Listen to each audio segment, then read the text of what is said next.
네, 지난 주말 한국에서는 참 안타까운 상황이 발생했죠. 내란 우두머리 혐의로 구속 수사를 받아온 윤석열 대통령이 재판에 넘겨졌습니다. 구속 기간을 좀 연장하려고 그랬는데 법원에서 허락을 안 해줬죠. 그래서 두 차례씩 구속 기간 연장 신청을 했는데 법원에서 허락을 안 해줬고, 그러니까 이제 검찰은 구속 기간을 연장할 수 없다라는 판단하에 그대로 이제 재판을 시작하겠다라는 의미입니다. 이게 기소를 했다라는 게 이제 정식으로 재판을 시작하겠다, 그런 의미입니다. 그래서 구속 수사를 받아온 윤석열 대통령이 결국은 재판에 넘겨지게 되었습니다. 헌정사상 처음으로 구속 기소가 된 것이죠. 현직 대통령으로서는 첫 번째 일입니다. 전직 대통령까지 포함하면요, 이 민주화 이후 5번째로 형사법정에서는 대통령이 됐습니다. 그런데요, 이 한국에서는 왜 꼭 이 대통령만 하면 법정에 이렇게 서게 되는 것일까? 법정에서는 그런 모습을 좀 안 볼 수는 없나? 이런 생각을 하게 되면서 참 외국에 살면서 때로는 좀 부끄럽기도 하고, 이제 미국 뉴스에 막 한국의 이런 현직 대통령이 재판에 넘겨졌다, 막 이런 게 나오면은 좀 부끄럽기도 하고, 또 고국 생각을 하면 좀 안타깝기도 하고, 그런 마음이 교차합니다. 그래서 여기 잠깐 한국의 대통령의 구속 역사를 좀 짧게 간단하게 좀 짚어볼까 합니다. 이 기회에. 자, 민주화 이후에 가장 먼저 구속 기소된 대통령은 노태우 전 대통령입니다. 1995년 12월 5일 기업인들로부터 받은 뇌물을 통해서 거액의 비자금을 조성한 혐의로 구속 기소됐었죠. 검찰은 그 전에 불기소 처분을 내렸던 전두환 전 대통령과 함께 재수사 끝에 당시 결국 노태우 전 대통령과 전두환 전 대통령을 12.12 군사 반란 그리고 이제 비자금 혐의 등등으로 해서 같은 해 1995년 12월 21일 법정에 세웠습니다. 1심에서는 전두환 전 대통령에게는 사형이 내려졌고요. 다 기억하시죠? 그 당시. 그리고 노태우 전 대통령에게는 징역 22년 6개월이 선고됐습니다. 그리고 이제 이쪽에서 항소했죠. 그래서 항소심에서는 전두환 전 대통령은 무기징역으로, 그리고 노태우 전 대통령은 징역 17년으로 좀 되기도 했었습니다. 그런데 그 판결은 1997년 4월 대법원에서 최종적으로 확정이 됐습니다. 하지만 이 두 사람은 그해 12월 22일 김영삼 전 대통령의 특별 사면으로 그렇게 이제 최종 확정되기 전에 이제 재판을 받는 과정 동안에는 구치소에, 교도소에 수감돼 있는 상황이었습니다. 항소하고 그러더라도 최종적으로 결과가 나오기 전까지는 교도소에서 있어야 됩니다. 그래서 최종적으로 대법원에서 확정이 됐지만 김영삼 전 대통령이 12월 22일 1995년 특별 사면했어요. 그래서 그 전까지 교도소에 있던 기간 2년 정도의 수용 생활을 마치고 석방이 됐습니다. 박근혜 전 대통령 볼까요? 국정농단 사건으로 수사를 받다가 2017년 그러니까 지금부터 한 8년 전, 아주 최근 얘기죠. 4월 17일 구속 기소됐습니다. 그런 현직 대통령 신분에서 피의자로 입건된 첫 사례였습니다.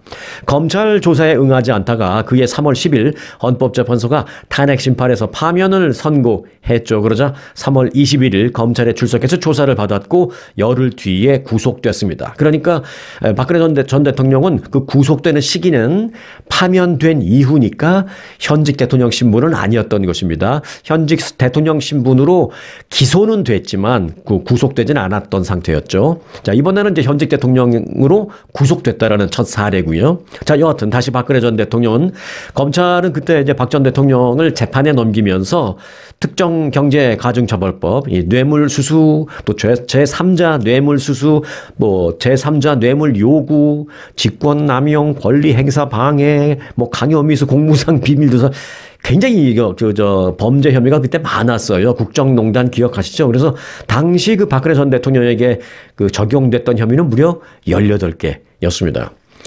박 전 대통령은 국정농단 사건이 촉발된 지 4년 만인 2021년 1월에 징역 20년 그리고 벌금 180억 원이 확정됐습니다. 징역 그때 20년 받았었어요. 20년. 이에 앞서서 2018년 11월에는 옛 새누리당의 공천 과정에 불법적으로 개입한 혐의로 먼저 확정된 징역 2년, 요걸 더해서 총 22년의 징역형을 선고받았었습니다. 당시에. 그런데 박근혜 전 대통령 지금 나와 계시잖아 생각하시죠? 네, 맞습니다. 문재인 전 대통령이 특별 사면을 했죠. 그래서 2021년 12월 31일인가요? 그 마지막 날 전직 대통령 가운데 최장기간인 4년 9개월간의 감옥 생활을 마치고 석방됐습니다. 자, 그리고 그 이후에 그 전 대통령이었지만은 또 이제 기소는 그 이후에 된 이명박 전 대통령. 줄줄이지 뭐 계속 2017년 대선 경선 기간 동안에 불거진 다스비리, BBK 의혹 등등에 대해서 검찰 수사가 2018년 초에 다시 시작되었습니다. 그래서 그해 4월 9일 구속됐습니다. 2018년 4월 9일. 그래서 검찰이 적용한 이때 그 이명박 전 대통령에 대한 혐의는 뇌물수수, 뭐 횡령 다 돈과 관련된 그런 혐의 무려 16개 혐의를 받고 그때 구속 기소가 됐죠. 그래서 이명박 전 대통령은 2018년 10월에 1심에서 징역 15년 받았고요. 그리고 2심과 3심 과정에서 보석 석방으로 나왔다, 그러니까 보석으로 받아서 나왔다가 그리고 다시 또 재구속돼서 감옥에 다시 갔다가 또 구속 집행 정지로 해서 다시 나왔다가 이걸 뭐 여러 번 반복하면서 들어갔다 나왔다를 반복하다가 2020년 10월에 대법원에서 징역 17년 확정이 돼서 완전히 재수감이 됐습니다. 17년. 그런데 뭐, 이명박 전 대통령도 나왔잖아 하시잖아요. 네, 맞습니다. 이명박 전 대통령은 지금 윤석열 대통령이 사면했어요. 뭐 사면이라기보다도 정확하게 말하면 형 집행 정지 처분을 내린 것입니다. 그러니까 사면은 죄를 다 파든 사면해주고 뭐 기록도 없애주는 건데 이거는 그게 아니라 죄는 맞다. 맞지만 형은 더 이상 살지 않아도 그 형만 집행을 정지시켜주겠다. 해서 이제 이명박 전 대통령은 2022년 6월에 나왔습니다. 어찌됐건 뭐 사면이든 형 집행 정지든 뭐 풀려난 건 마찬가지입니다. 이렇듯 한국에서는 전직, 현직 대통령들이 이렇게 줄줄이 재판정에 계속 서게 되는 불행한 역사가 이어지고 있습니다. 이런 불행의 그 역사를 우리가 좀 언제까지 봐야 되나 참 안타까운 마음입니다. 참고로요, 이건 미국 언론 등 그 다수의 외신들도 윤석열 대통령이 구속됐다, 그리고 재판에 회부됐다, 즉 기소됐다, 이 내용을 긴급히 타전했습니다. 지난 주말 동안에. 뉴욕타임즈를 비롯해서 다수의 외신은 사상 최초의 한국 현직 대통령 기소라는 점을 소개하면서 이 내란죄 그리고 외환죄에 한해서 현직 대통령을 재판에 넘길 수 있는 한국의 그 헌법 체계에 대해서 상세한 설명까지도 했습니다. CNN은 한국의 현직 대통령은 대부분의 범죄에서는 형사상 소추되지 않는 면책 특권을 갖고 있지만 내란과 외환 범죄 이 두 가지 혐의는 아무리 현직 대통령이라 그래도 면책 특권이 없다. 그게 한국의 헌법이다. 이렇게 설명까지도 붙였습니다. 자, 지난 주말 동안에 그래서 한국에 이런 뭐 현직 대통령이 재판에 넘겨졌다라는 참 뉴스 볼 때마다 참 부끄럽고 창피하고 뭐 그런 그 상황을 많이 우리가 느끼게 됐습니다. 또 안타깝기도 하고. 그런데 이제 이번 한 주가 새로 시작됐잖아요. 이번 한 주는 한국에서는 설 연휴가 있는 한 주입니다. 그런데 이 설 연휴 동안에 윤 대통령의 그 수감 생활은 어떨까라는 그 궁금증도 사실 많이 갖게 됩니다. 일국의 대통령의 구치소 생활은 어떤가 하는 관심이 여러 가지 좀 만감이 교차하는 그런 마음으로 생기게 되는 것도 사실입니다. 그래서 이 구치소 측이 발표한 내용을 좀 간단히 전해드릴까 합니다. 비상계엄 사태로 구속된 윤석열 대통령을 검찰이 지난 주말에 이제 재판에 넘기면서 윤 대통령이 결국 서울 구치소에서 설을 맞게 됐습니다. 검찰의 구속 기소로 윤 대통령은 피의자에서 피고인이 됐다라는 것입니다. 자, 피의자라는 것은 무엇이냐? 피의자, 의심을 받는, 의혹을 받는 범죄 혐의가 있는 그 혐의를 받고 있는 사람, 피의자입니다, 이건. 자, 그렇지만 피의자도 집에서 왔다 갔다 하면서 조사를 받을 수도 있어요. 그건 이제 불구속 조사를 하는 거죠. 근데 이제 피의자가 아니라 의혹만, 범죄 혐의만 맡고 있는 것이 아니라 피고인, 기소된 사람, 그게 피고인입니다. 이거는 범죄 혐의가 검찰에서 봤을 때 이건 뭐 너무나도 명확한 범죄 혐의가 있다라는 판단 하에 재판에 넘겼기 때문에 그때부터는 단순히 범죄 혐의만 받는 것이 아니라 완전히 재판에 넘겨졌다 해서 피고인, 신분이 바뀐 겁니다, 이제. 그렇지만 이제 미결 수용자라는 것은 변함이 없습니다. 그 미결이라는 건 뭐냐면 뭐 형이 확정되지 않았다라는 것이죠. 또 유무죄도 확정되지 않았고 뭐 그 부분은 변화가 없기 때문에 똑같이 현재 수용된 그 독방에 그대로 머물게 됐다라는 것입니다. 그리고 처우도 종전과는 달라지지 않습니다. 그런데 올 설 연휴는 한국의 그 교정 당국에서 특히 이제 교도소, 구치소에서 어떤 특별한 특식이나 뭐 특선 영화 방영 이런 그 특별한 행사를 준비하지는 않았다라고 합니다. 다만 실외 운동 시간을 좀 추가적으로 더 주는 그런 정도만 있다고 합니다. 자, 법무부는 이번 설 연휴에 별도의 무슨 특선 영화를 방영하지 않는다라고 말했습니다. 저는 그 감옥소에 가본 적은 없지만 한국에 있을 때 이제 군대에 있었었는데 군대 경험은 있죠. 누구나 다 대한민국 남자라면 갔다 와야죠. 근데 군대에서도 보면 이렇게 추석 연휴, 설 연휴 이럴 때 되면은 병사도 훈련시키지 않고 좀 쉬게 하면서 특별 영화를 이렇게 틀어줘요. 영화 보면서 좀 쉬라고. 또 이제 바깥에 사회생활 잘 모르니까 사회적으로 좀 히트한 그런 영화 같은 거 아니면 조금 진한 그런 영화 이렇게 틀어줍니다. 하루에 한 번 틀어줄 때도 있고 어쩔 때는 오전 오후에 막 2번 틀어줄 때도 있고 그래서 이제 영화 틀어주면 그 특선 영화 보는 재미가 상당히 쏠쏠했거든요. 교도소도 그러는 모양입니다. 그래서 이제 연휴나 이럴 때, 뭐 명절 때 이렇게 특별 영화를 보여주는데 이번 설 연휴는 어찌된 일인지 뭐 교도소에서도 특선 영화를 방영하지 않는다라는 발표가 있었고요. 그래서 평상시의 주말이나 평상시의 공휴일처럼 재수자들에게 그냥 일반 TV 시청만 허용한다라는 것입니다. 수용동 내부 TV는요, 그런데 평일에는 지상파 채널 생방송, 그리고 녹화된 드라마 방송, 그리고 교화시키는 방송 등을 거기서 이제 구치소에서 알아서 이제 편집을 해서 방영을 해 준다고 합니다. 그리고 이제 주말과 공휴일은 그 구치소에 있는 직원들 좀 쉬어야 되니까 뭐 편집하고 그럴 시간 없으니까 그냥 생방송 물려서 그냥 생방송 보게 한다는 것이죠. 그래서 이에 따라 윤 대통령은 이제 설 당일에도 지상파 TV, 그러니까 지상파 TV라는 건 뭐냐면 KBS, MBC, SBS 이런 거 이제 안테나만 있으면 보는 거 케이블 TV 말고요. 그렇게 지상파 3개 방송만 시청할 수 있다라고 합니다. 연휴 기간 중에 한 차례의 실외 운동을 할 수 있는 추가적인 시간을 더 주는 것 외에는 다른 때하고 별 차이가 없다고 하네요.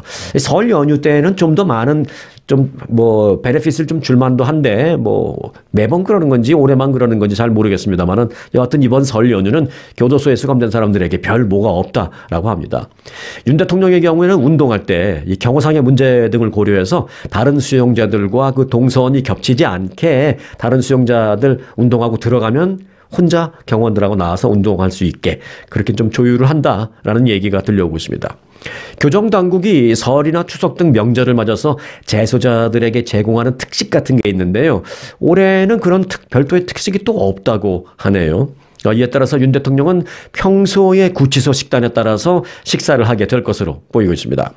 이 설 당일날 아침에 식단은 뭐냐 하고 이제 미리 이제 기자들이 취재했어요. 뭐 이런 거는 뭐 기밀 사항이 아니기 때문에 뭐 기자들이 질문을 하면 교정당국은 당연히 답변을 하게 되어 있습니다. 자, 그래서 보니까 설 당일날 아침에 식단은 떡국, 김자반, 그리고 배추김치 라고 합니다. 아침에는 뭐 그냥 간단하게 떡국 먹으면서 끝나는 거고 점심에는 청국장 그리고 따뜻한 두부 또 무생채 그리고 열무김치와 밥은 흑미밥이 나온다라고 합니다.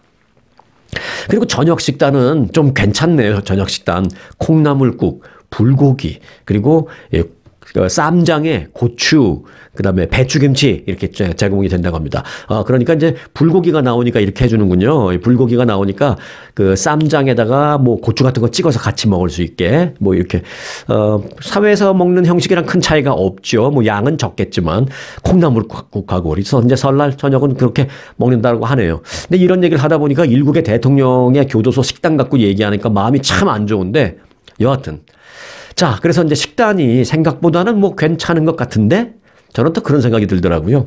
아무리 뭐 교도소 음식이 뭐 괜찮다 하더라도 그게 얼마나 맛있습니까? 또 아무리 또 뭐 사식을 넣어서 진수성찬을 차려준들 그게 집밥만은 못하겠죠. 이번 설에 고향에 내려가는 그런 젊은 사람들을 이제 뭐 TV 기자들이 이렇게 인터뷰하는 내용을 좀 들어보니까 고향에 내려가는데 기분이 어떠세요? 뭐 이런 걸 물어보니까 젊은 사람들 몇 명은 그런 말도 하더라고요.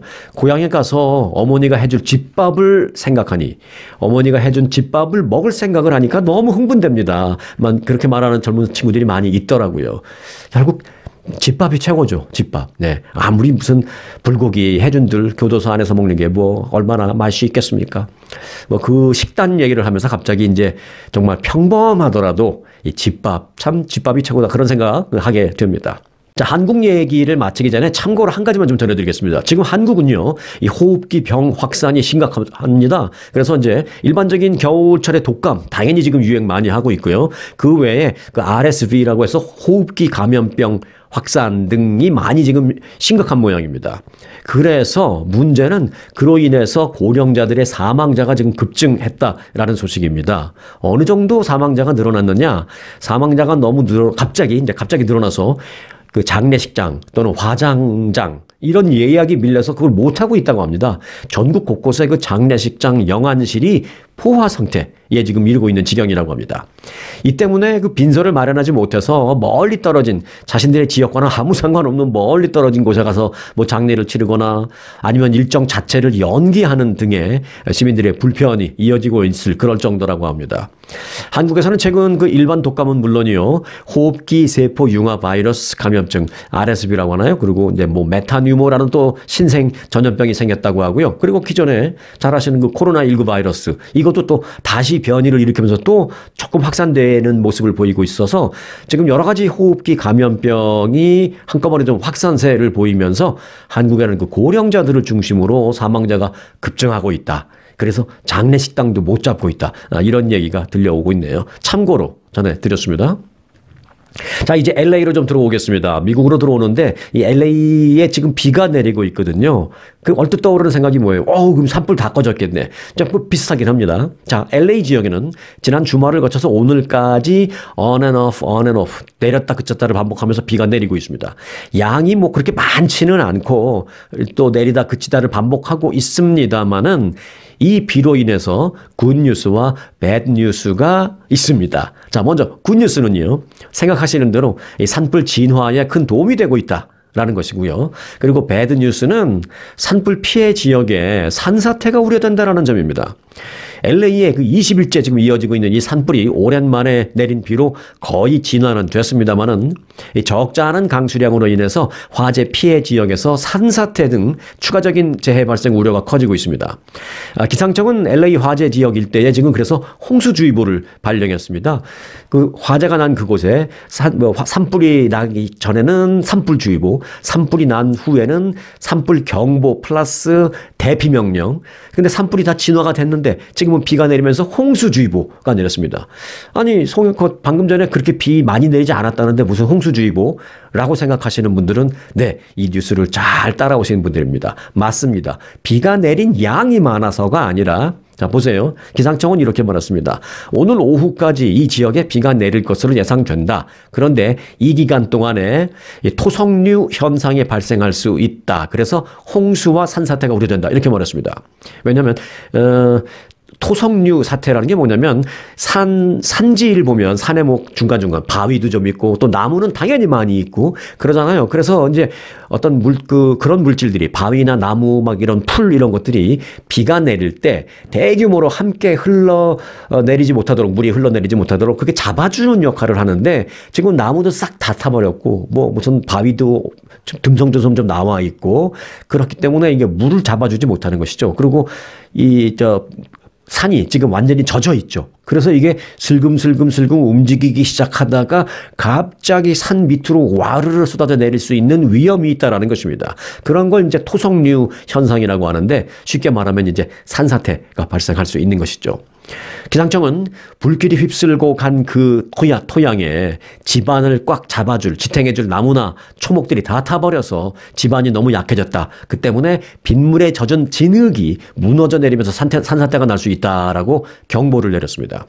LA 일대는 주말에 내린 이 비로 인해서요, 장기간의 가뭄은 일정 부분 해소됐지만 이 수개월째 내리지 않던 비가 갑자기 이렇게 내리면서 돌발적인 재해 가능성을 키울 수 있다라는 점이 이 점이 지금 또 한 번에 걱정을 할 수밖에 없는 그런 상황입니다. 산불이 난 지역에 산불 그 피해를 겪었더니 이번에는 산사태 피해가 날 수 있다라는 것이죠. 일단 그 비 덕분에 불은 많이 꺼졌어요. 지난 7일부터 이어진 팰리세이즈 산불, 말리부 인근, 그리고 이제 이튼 산불, 여기 이제 한국 분들 많이 사시는 뭐 페사다나 알타데나 라케냐다 이쪽 지역의 이튼 산불, 그리고 이제 추가로 발생한 그 산불이 하나 있었는데 휴즈 산불, 요것도 한국 분들이 많이 집중적으로 거주하는 LA에서 북서쪽으로 한 20-30분만 가면 되는 그 밸리 지역이라고 있어요. 거기서 난 산불, 이런 산불들 다행히도 일단 한 90% 정도 진화율을 기록하고 있습니다. 그럼 뭐 거의 이제 잦아든 상태죠. 팰리세이즈 산불은 95%, 이튼 산불은 98%, 휴즈 산불은 95% 진화됐습니다. 이 세 건의 대형 산불 피해 면적을 모두 합하면 서울시 면적의 약 한 3분의 1 정도의 큰 사이즈가 좀 다 전소됐다라는 것입니다. 이번 화재로 전소된 건물 그리고 주택들 다 합치면 한 12,000채가 넘는 것으로 추산되군요. 사망자는 최소한 28명으로 잠정 집계되어 있습니다. 이들은 불길이나 연기를 피하지 못하고 숨진 것으로 확인이 되었습니다. CNBC TV는 LA 산불 피해자들이 앞으로 이제 주택을 다시 짓는데, 집을 다시 짓는데 수년간의 시간이 걸릴 것으로 예상된다라고 말했습니다. 왜냐하면 보험을 빵빵하게 들어오는 사람들이 의외로 그렇게 많지 않았고, 또 보험을 들어놨어도 이 집을 완전히 새로 싹 할 만큼의 충분한 어마운트의 보험을 들지 않은 경우도 많다라고 해서 이 보험금으로 받을 수 있는 금액이 적고, 그 다음에 이제 또 다른 게 뭐냐면 집을 지으려면 뭐 목재도 사고 그래야 되잖아요. 그런데 트럼프 대통령이 이 캐나다에 대해서 관세를 지금 적용하겠다고 했잖아요. 그래서 그 관세를 적용하게 되면 목재 등 이 건축자재 같은 것이 캐나다에서 많이 오거든요. 캐나다에 그 나무 같은 게 많으니까. 그런 목재나 그런 건축자재의 가격이 올라버리니까 그것에 대한 비용 부담은 커질 수 있다는 것이죠. 그래서 보험금 받은 건 얼마 안 되는데 집을 지을 재료값은 더 올랐어.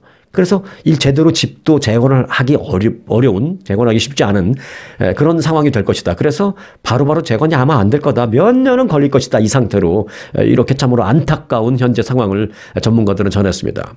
산불 피해를 입었고 보험 보상은 제대로 받지 못할 처지이고 다시 집을 지으려는데 목재를 수입해야 되는데 캐나다에 대해 관세가 부과돼서 목재값이 올라버리고 그야말로 엎친 데 덮친 격이라는 게 바로 이런 지금 그 산불 피해자들 분들을 놓고 하는 말이 아닌가 그런 생각이 들기도 합니다. 네, 한국 관련 제품에 있어서 여기도 역시 이제 굿 뉴스가 있고 배드 뉴스가 있는데요. 뭐부터 전해드릴까요? 굿 뉴스부터 전해드리겠습니다. 소비자 전문지 컨슈머 리포트가 선정한 올해 최고의 대용량 세탁기, 그러니까 뭐 조그만 거 말고 집에서 쓰는 가정용이긴 하지만 대용량 세탁기, 거기 컴피티션이 있었어요. 그 평가 점수를 매기는 그런 게 있었는데 LG전자와 삼성전자가 그냥 싹쓸이 해버렸습니다. 한국 기업이. 그중에서도 LG가요. 세계 최대 프리미엄 시장 내의 위상을 LG가 아주 재확인했습니다.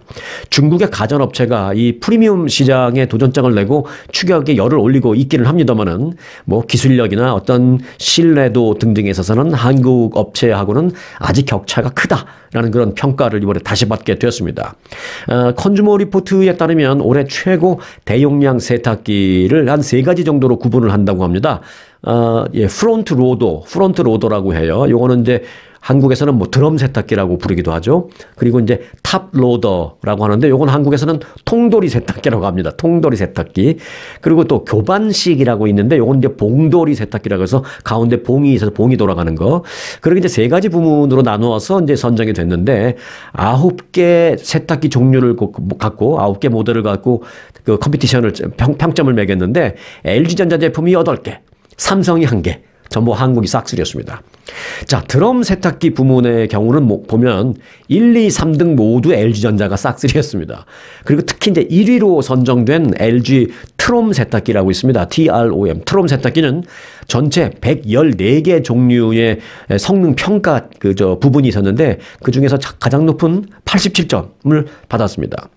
컨슈머 리포트는 뛰어난 세탁 성능을 LG 거는 갖췄다. 그리고 에너지나 물 효율 테스트에서 아주 가장 높은 최고 점수를 획득했다라고 말했습니다.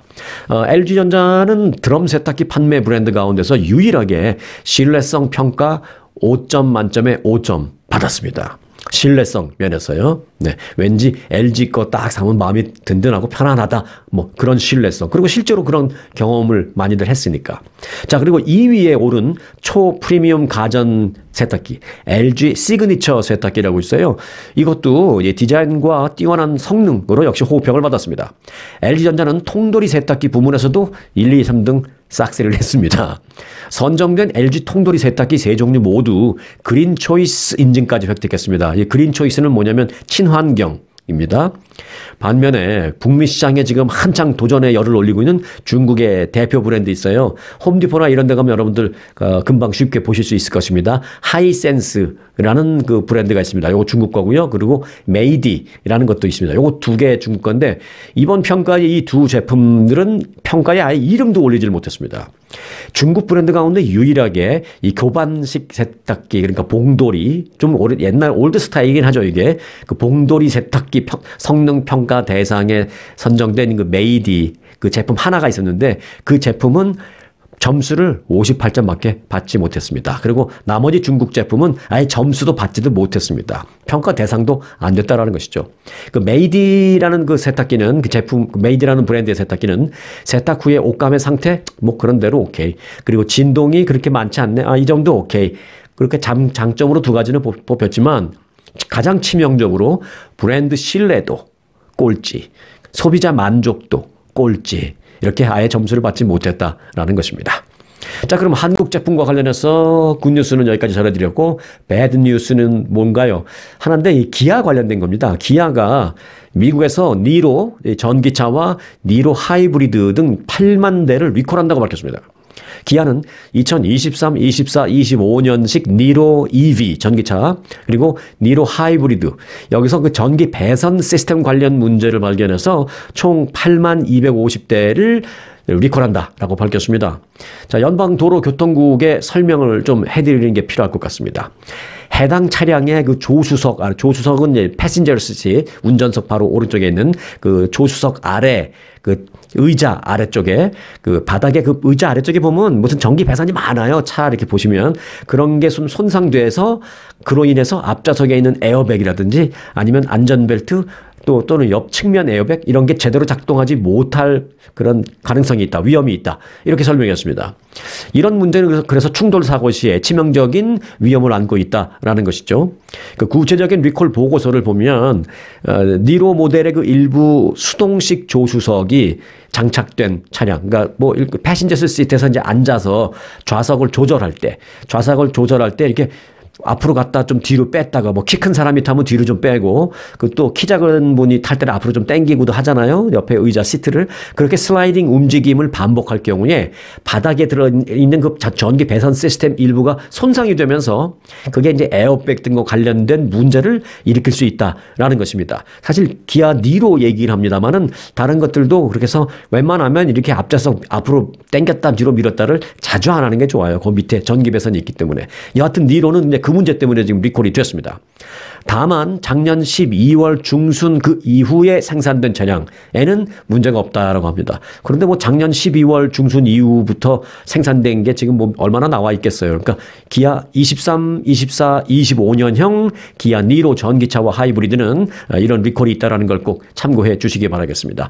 아마 3월 달이나 늦어도 3월 달이나 빠르면 다음 달 말쯤에 아마 통지가 갈 겁니다. 우편으로. 우편을 통지를 받으면 갖고 딜러에 가면 무료로 수리받을 수 있습니다. 네, 설 연휴를 맞아서요. 한국의 그 서울 아산병원이 명절 때 비만과 대사질환 위험을 유발시키는 고칼로리 음식 섭취를 조심하라라고 당부한 게 있어서 제가 좀 오늘 마지막 소식으로 이 내용을 좀 전해드릴까 합니다.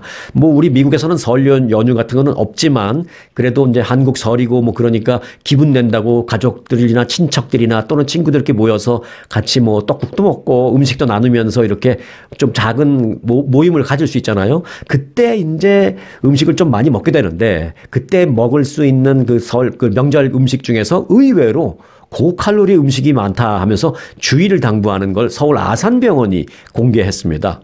자, 서울 아산병원 공식 SNS에는 그 설 연휴를 앞두고 가장 살찌는 음식 탑 10을 공개했습니다. 자, 10위부터 전해드리겠습니다. 자, 10위에는 100g당 100g이래 봐요. 요만큼 한 줌 정도 될까? 100g당 약 142kcal인 삼색 나물이 10위에 이름을 올렸습니다.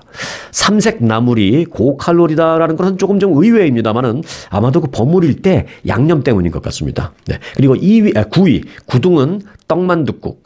이건 100g 기준으로 약 210kcal가 있습니다. 그 다음에 8위는 돼지갈비찜.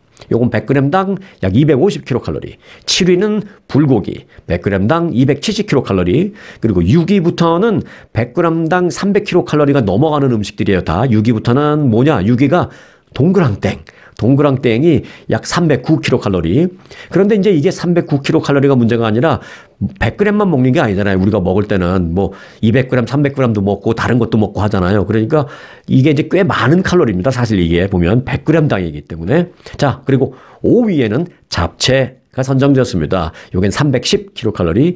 그리고 4위에는 꼬치전. 꼬치전 특히 명절 때 이거 빠지면 안 되는 음식인데 이거. 꼬치전은 100g당 320kcal.